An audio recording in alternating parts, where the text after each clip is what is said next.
I'm excited to go, guys. Hi, I'm a chef and also recently launched into the CPG space myself. So we have three epic people on today that I'm personally going to be, everyone listening in today, I'm going to be your messenger because I'm just as excited to learn about the future of products as you are. So we have some one-on-one guests from some pretty amazing companies themselves. So I think we'll hopefully have some time for questions, but if we don't, let's make sure we can follow it up later. So we'll start with Sarah McDonald from Byte, head of brand. Everything awesome. Welcome to this awesome panel and discussion. So Sarah, as we kick things off, do you want a little brief background on yourself? Sure. Hi, nice to be here. Super excited to chat with you all today. I'm Sarah. I'm the Chief Brand Officer at Byte. A little bit about Byte. We are an invisible aligner company. So we straighten and whiten your teeth from home, never having to go into a doctor's office and for a fraction of the price. We actually launched in early 2019. So it's been a wild ride. We launched to the world. We had a bootstrap budget for marketing. So I had very little to nothing to, figure out the world of brand. And we grew and actually got acquired within 2 years to Dentsply Sirona, one of the largest dental manufacturers, for over $1 billion. So we grew very quickly. We had kind of a whirlwind success, but the journey continues. And now it's, what are we doing next? How are we going to continue to deliver to our customer and deliver on, our product promise and our customer promise? So that's a bit about me and Byte, and excited to chat. Epic. Thanks so much. Next, we have Dave Asprey, mate. You're the man behind Bulletproof, amongst many other things, mate. Do you want to give yourself a bit of an introduction, maybe better than I can? Sure. I write books about human performance and living forever. I'm CEO of Upgrade Labs, which we are franchising right now across North America, where I can give you way better exercise in way less time and less pain than what you get today. And in all the time you save, I'll upgrade your brain and your metabolism at the same time. And that's upgradelabs.com. And people know I started Bulletproof. We've done more than $500 million in lifetime revenue, and I've helped people lose more than 1 million pounds. Big podcast called The Human Upgrade, formerly Bulletproof Radio. And that's what I do. Thanks, mate. And Sandra O'Lynn from Kiwi & Co. Would you like to give yourself an awesome little wrap as well? Because you deserve it. Absolutely. It's good to be here.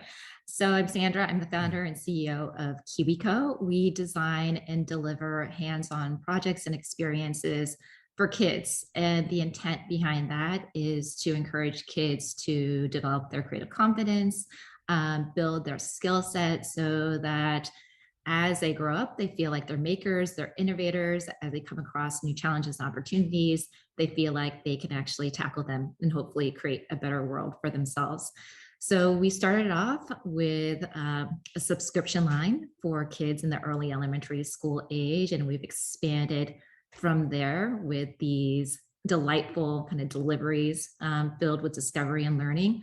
And thus far, we have shipped well over 30 million crates to kids and families. That's absolutely pretty incredible. And I think we were saying in our follow-up pre-prep call, I'm looking forward to eventually getting into being an amazing consumer, but I'm already a child myself. So we can always get into subscription already. But guys, I'm so excited to be talking about the future of products with all three of you. The lead-off question I have, and something we've obviously learned over the past, how our product starts with one thing, and then over time we have to adapt, and it may completely be different to what it initially was. And so my first question is, how is your initial product from what it was when you were first, in ideation, thinking of that, what it is once it was to where it is now? How do you think about for your future and how you adapt to maybe what the future holds? So, Sandra, let's start with you and your amazing product. Yeah, absolutely. So KiwiCo was founded on this concept of how do we pique a child's curiosity? How do we encourage their creativity? How is it that we get them to lean into learning? Hopefully that's something that they could take with them kind of throughout their life. And as I think about that and the product that we developed, it's really about taking that ethos and actually being able to embed that in everything that we actually deliver. And at this point, we've actually delivered over 1,500 different products for kids now, ranging from infants to Dan, you, kids at heart as well. And so for us, it's been taking those elements and embedding them in whether it's a product that's all about early childhood development, if it's a project about chemistry or about coding, or most recently, we launched a new subscription line called Yummy Crate, and it's all about the science of cooking. So how do we take that ethos and embed it into that? And for us, it all comes down to who we are as KiwiCo and what is it that we want to bring to the world, but also coupling that with the community and understanding the customer, as well as kind of what is it that people expect to see from us as a brand, and how is it that we're able to deliver that in an authentic and true fashion. And so as we move forward, we're always going to hold on to some of the elements that have been us, but then trying to expand that more to that community. And I think what's really been critical to the way that we've been able to expand and stay true to that is the fact that we have a group of what we deem to be experts. So folks who are educators, industrial designers, engineers. These are the folks who are ideating and creating these products and sitting with children, coming up with these concepts and testing them with them, because we spend well over 1,000 hours on each and every product that we are actually delivering to kids and to families to make sure that we are actually servicing them appropriately. Wow. So just, it attests to the fact that a product goes beyond just the actual tangible nature. And I know we discussed this as well, and Sarah, you're going to, jump in here as well, but it's great. Sandra, the idea behind a product goes beyond what its tangible nature is, and rather it's what part of the mission or the essential problem solving you are doing, which is really, really incredible, because that's obviously things over time can change, but the ability for your product being the mission or the real reason why you started the brand in the first place can still stay the same. And I think that's why, the product itself is beyond the tangible nature. Sarah, do you have any thoughts on that as well? I know that you've worked with tons of brands and you've seen changes over time. So what are your thoughts in this space? Yeah, I mean, Sandra hit it, for me on the head in terms of really getting to know your customer. And I think back to the early days of Byte, we launched one product, which was our invisible aligners to straighten your teeth. And I remember in the early days, we were like, okay, toothpaste and, dental floss and retainers. And there's all these items that you can immediately think of, whether they be specifically in that space or beyond. But we had one goal. Let's really figure out how to deliver this experience first. Let's spend every single second figuring out how to connect the dots for the consumer, understand this product, understand how to build trust and credibility, and really the entire, journey, what we call the smile journey that goes along with the aligners. And as we do that, let's learn our customer. And so, from day one, similarly, we said, this is not just plastic. We're not just selling plastic aligners, because if that's the case, then there's Invisalign, and there's, all of our competitors that you can think of. We are really delivering an experience. And what we learned is that, these aligners and the idea of straight teeth, it's really about confidence. It's the idea that we're helping people get after their wedding story. We're helping people, find the confidence to stand up for themselves. We're helping people find the confidence to, get after a new career. So what are those reasons that people are actually coming to us to solve? And that starts to open up the world as we think ahead of, okay, what other products or experience can actually help get them get towards that? And that starts to move well beyond the idea of, just aligners. And I shouldn't say just aligners, that's our key product, but it starts to help us imagine a world where we can be innovative and start to look to technology. I'd also say during COVID, it was a really interesting time. The idea of teledentistry previous to COVID, there's, a lot of questions about it, even within the dentist and orthodontic world, how are we doing this? And what does this look like? And then COVID kind of paused everything, and it sped up teledentistry by years. We had people knocking on our doors whose, offices were shut down, and they wanted to learn from us. They wanted to work with us in new ways. So I'd say adapting to current times, understanding technology, and always being in the space to rethink the future. What we thought previous to COVID of what would be next for Byte has changed, I'd say, tremendously. So getting to know our customers, interviewing them, talking to them, treating them as friends, and really trying to understand their whys was huge for us. Yeah. So then to your point, it sounds like the product to that is like essentially part of your team as well. So the actual customer experience is the product as well. 100%, 100%. I'd say that everything comes back to our customer for us. And part of that is having the best in class product and that experience with it. But we really try to listen to our customers every single day and speak to them like humans, get to know them. Absolutely. And Dave, mate, similarly with your ability to build brands in multiple facets across different media channels, what have you seen from your past experiences to now to what you think your future products are going to be essentially going to be, or how do you see yourself having to adapt to make sure they are? There's a recipe for making products. At this point, 3 of the product categories that I created with Bulletproof are billion-dollar categories that didn't exist before. The market size for mold-free clean coffee was 0 when I started that. Like, no one knew it was a problem. So when I look at the future products, you look at what problems exist in the world that either people don't know about, things that have never been addressed, but things that you can feel a difference for. And what I'm looking at now is I'm still pretty angry about the 18 months that I spent going to the gym for an hour and a half a day, 6 days a week. And at the end of that, I still weighed 300 pounds.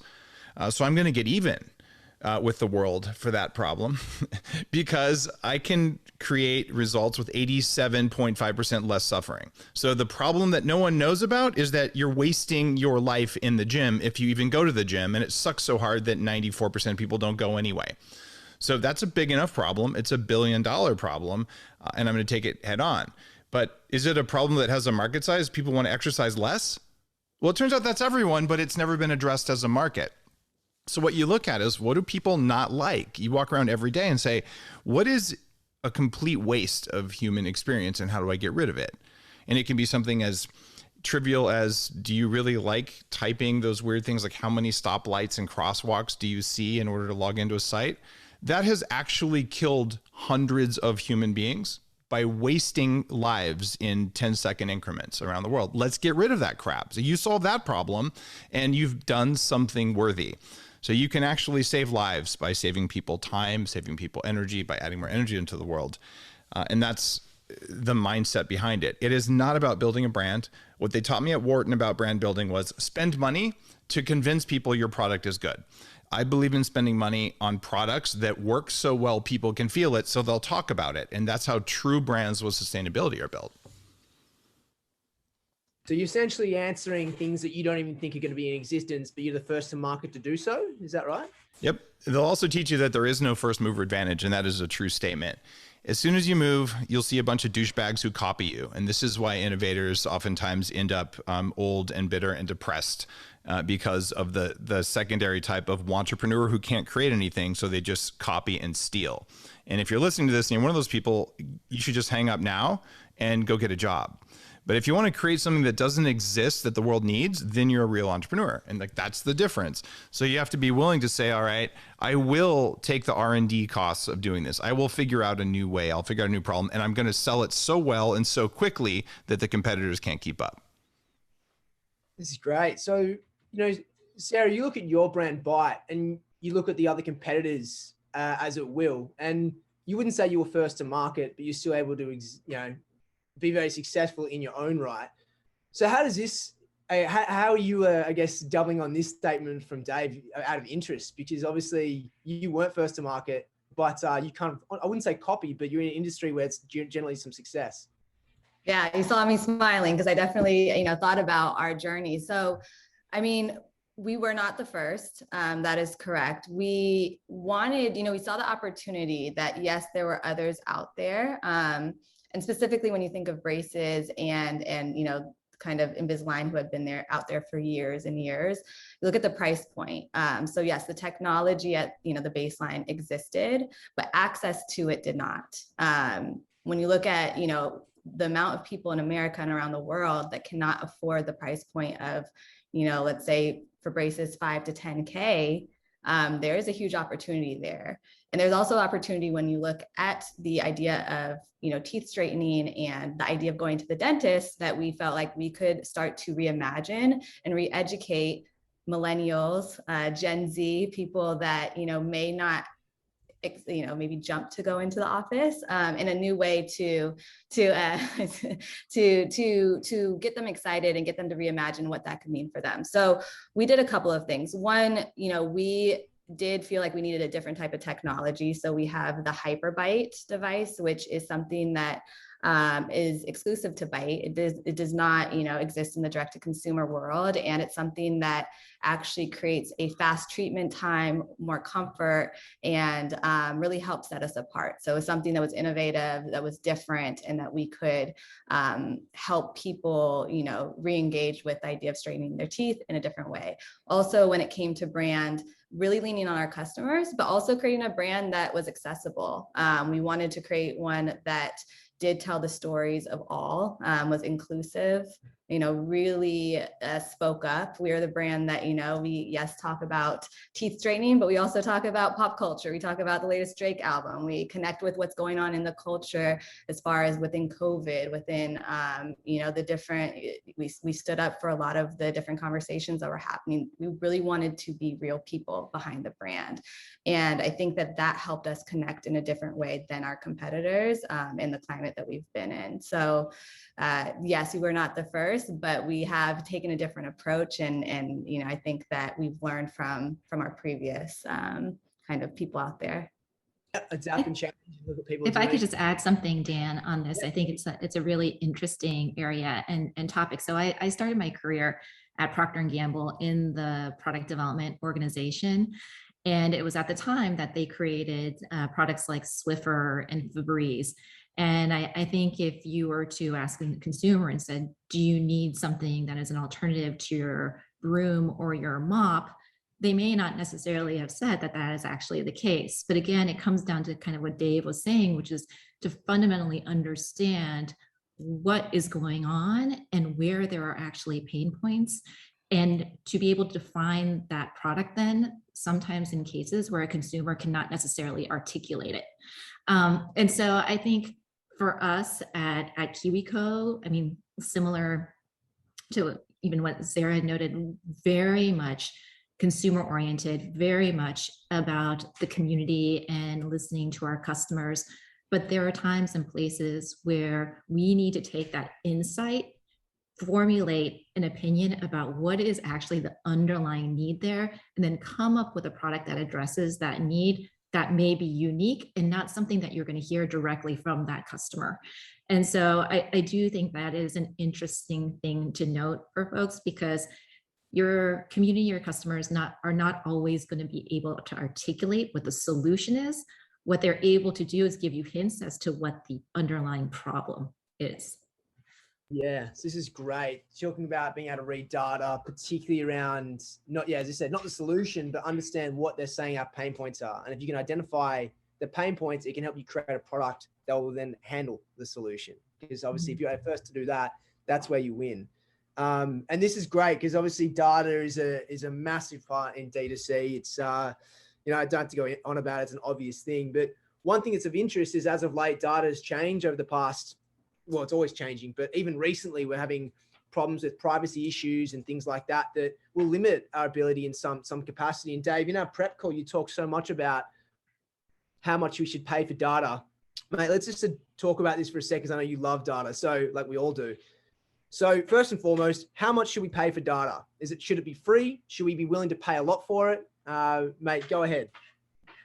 There's an old story about an engineer who's retired, and his former employer calls him in and says, hey, can we hire you as a consultant to come and tell us how to fix the factory because it won't work? So he walks in, looks around for an hour, and he draws an X on a big piece of equipment and says, there's your problem. And he sends a bill for $50,000. And the guys who are running the company say, $50,000 for an hour? We need an itemized invoice. This is stupid. And he goes, great. It was $50 for the hours of time and $49,950 for knowing where to put the X. So you should pay exactly for your data as much as it is valuable to you. And right now we have a big problem at at Bulletproof, for instance, I needed to know which people were buying my product and against the terms of the sale, selling it on Amazon, which is horribly destructive. And pretty much everyone who's watching this is dealing with that same kind of behavior. But Unify, the distributor, which is the one you have to go to almost all the time if you want to sell into Whole Foods and other great grocers like that. Well, Unify is like, sure, we'll tell you who it is for 2%. Literally 2% of my margin was going to go away in order to know who it was. So we argued with them and whatever else. And I'm sure we negotiated it down a little bit, but we paid a lot for that data because it was harming our ability to sell. It was probably a third of revenue or something like that. So that sort of thing, that's really valuable. You should get data whenever you can, even if you think it's stupid and useless data. This goes in the face of everything they teach you. I studied information systems and AI. So what you're supposed to do for executives is only give you the report you need, which means you only gather the data that you need. Well, what you're doing now is you're gathering all the data, even the stupid data, and you feed it into machine learning algorithms, and you find out half the data wasn't stupid. So you should pay for the data that you know you need, and you should pay a lot for it. And the rest of the data, you should gather it for free or nearly free because it has value in it that you don't know about. And whether it's 1% valuable or 50% valuable, you only know after you ran it through a learning algorithm. Yeah, super helpful. And Sandra, obviously your ability to learn from your data has exposed you to multiple facets of products across your range. But in saying that, what are you seeing today and in the recent news about privacy issues and things like that? Do you see anything being effective? Well, obviously it's going to change over the future, but where are you going to be addressing most of your data, I guess, focus? And obviously at the same time, what are you willing to pay for in ad spends and in which platform? We absolutely consider data and privacy and take that very seriously. The way that we have been leveraging data to formulate product, I think, is a little bit different. So we think about data and how that links back to the customer and how we can actually form our experiences based on that data. And we are actually asking customers for feedback on the products and then leveraging that data. So it's feedback and numbers that are quantified around the experiences they are willingly giving to us. And that has been tremendously helpful for us. So we launched quite a few years ago. Ever since the very first crate that we shipped out the door, we sent a survey about that crate, and we collected what we call a crate score associated with that particular crate. So we have crate scores across, I'd mentioned, we have developed now over 1,500 different products. So we now know what those crate scores are and how customers have actually taken to those experiences.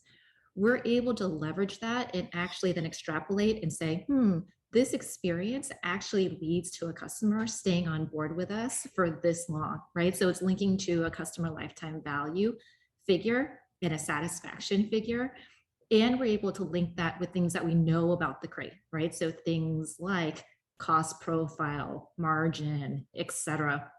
And we're able to formulate a very particular experience then for a given customer. So they are receiving a certain type of set of crates over their lifetime.